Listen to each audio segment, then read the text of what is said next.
évidemment. Donc ce jour-là, Definitely a prouvé qu'il était capable de progresser et surtout, il avait une bonne maman qui s'appelle Piranha. Et Piranha, elle avait croqué ses adversaires en Suisse sur l'herbe et sur le sable. On avait vu. Hop, là, on voit que Kadima. Certain du lever, Kalima, les deux. Oui, les deux sont au galop avant que le départ ne soit donné. Départ qui a été donné et on a vu que Drop de Corday s'est malheureusement élancé sur le mauvais pied et se retrouve au galop, loin de la tête de l'épreuve menée par Definitely avec Kalin Urani qui trotte en deuxième position. C'était un départ un peu chaotique et dans le premier tournant on a donc le numéro 5 Definitely qui a le meilleur devant le numéro 3 Kalin Urani de Dynamique Davez qui vient maintenant en troisième position et on voit une destination qui s'est mise au galop et Drago de Tilou, le numéro 8, qui progresse à l'extérieur pour tenter de revenir alors que Kadima est en 5e ou 6e position.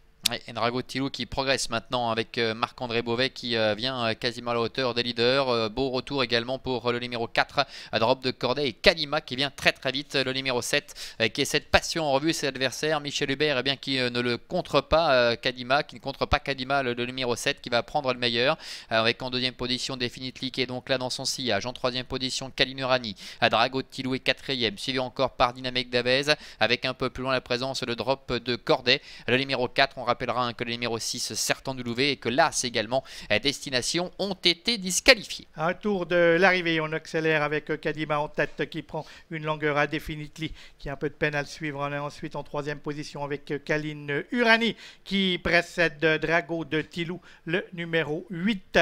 Dynamique Davez venant ensuite avec Drop de Corday qui après sa faute initiale a recollé à un peloton qui est en file indienne et qui est très étiré dans la ligne opposée. Oui, et Kadima qui a pris les choses en main, qui a fait un petit peu de train jusqu'à maintenant avec en deuxième position Definitely et c'est l'instant choisi par Drop de Corday pour se rapprocher alors que Dynamique Davez est au galop, le numéro 2 et perd du terrain. En dehors Drop de Corday donc avec Nathalie Gonin qui tente de se rapprocher, qui va venir dans quelques instants à la hauteur de Kadima avec Definitely qui est troisième côté corde. Le numéro 8 Drago de Tilou est en quatrième position devant encore le numéro 3 Kalin Urani. Les autres sont dominés.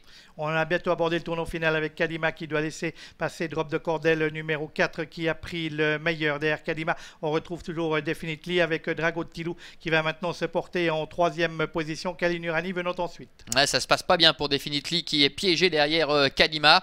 Kadima qui essaie de se relancer néanmoins pendant ce temps. Nathalie Gonin a fait le trou avec le numéro 4 Drop de Corday. À l'extérieur le numéro 8 Drago de Tilou avec Kadima qui ne lâche rien. En le dent également Definitely qui ne peut pas véritablement sortir maintenant mais qui parvient maintenant à se décaler entre la dernière ligne droite avec toujours Drop de Corday qui est parti de loin, qui va subir l'attaque maintenant de Drago de Tilou avec Definitely à son tour qui est lancé maintenant, qui a pu trouver le passage. Definitely qui vient très fort alors que Drago de Tilou est au galop maintenant et perd beaucoup de terrain. Drop de Corday qui ne peut pas contrer visiblement l'attaque de Definitely. Definitely qui venait d'ouvrir son palmarès l'autre jour et qui va tenter de doubler la mise maintenant. Definitely numéro 5 Michel Hubert qui va passer le poteau en tête. Definitely l'emporte devant le 4 Drop de Corday. Definitely en tête, Drop de Corday est deuxième. La troisième place peut-être pour Drago de Tilou avec à l'extérieur